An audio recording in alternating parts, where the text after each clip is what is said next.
watched the man and wondered why he had come. The man stopped and pointed to a great kapok tree. Then he took the axe he carried and struck the trunk of the tree. Whack! Whack! Whack! The sounds of the blows rang through the forest. The wood of the tree was very hard. Chop! Chop! Chop! The man wiped off the sweat that ran down his face and neck. Whack! Chop! Whack! Chop! Soon the man grew tired. He sat down to rest at the foot of the great kapok tree. Before he knew it, the heat and hum of the forest had lulled him to sleep. A boa constrictor lived in the kapok tree. He slithered down its trunk to where the man was sleeping. He looked at the gash the axe had made in the tree. Then the huge snake slid very close to the man and hissed in his ear. Senor, this tree is filled with miracles. It is my hard work. Generations of my ancestors have lived. Do not chop it down. A butterfly flew near the sleeping man's ear. Senor, our home is in this kapok tree, and we fly from tree to tree and flower to flower, collecting pollen. In this way, we pollinate the trees and flowers throughout the rainforest. You see, all living things depend on one another. A troop of monkeys scampered down from the canopy of the kapok tree. They chattered to the sleeping man. Senor, we have seen the ways of man. You chop down one tree and then come back for another and another. The roots of these great trees will wither and die, and there will be nothing left to hold the earth in place. When the heavy rains come, the soil will be washed away and the forest will become a desert. A toucan flew down from the canopy.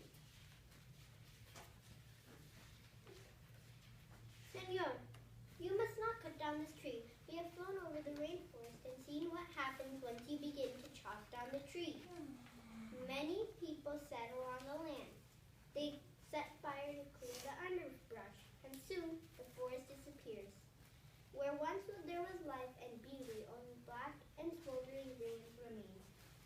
A jaguar had been sleeping along a branch in the middle of the tree.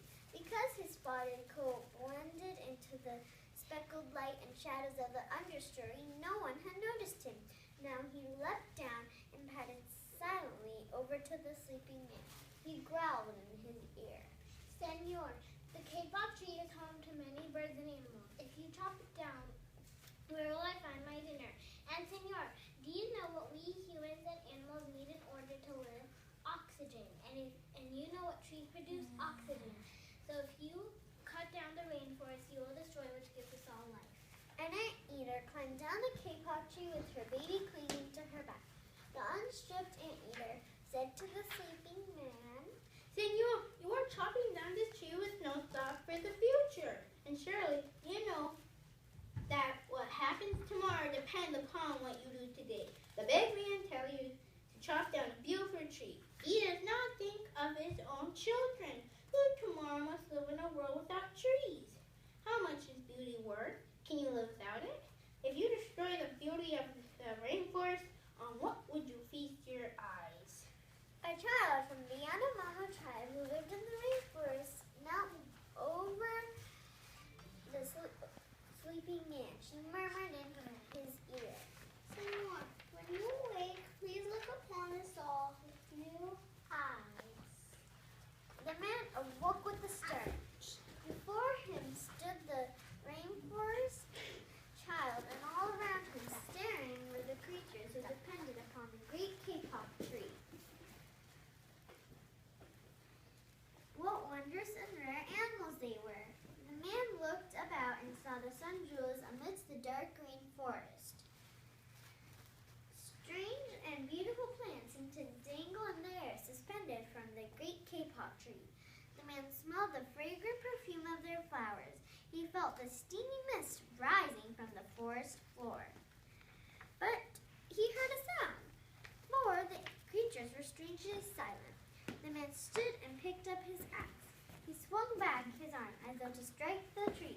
Suddenly, he stopped. He turned child. He hesitated. Then he dropped the axe and walked out of the rainforest. Oh, Thomas,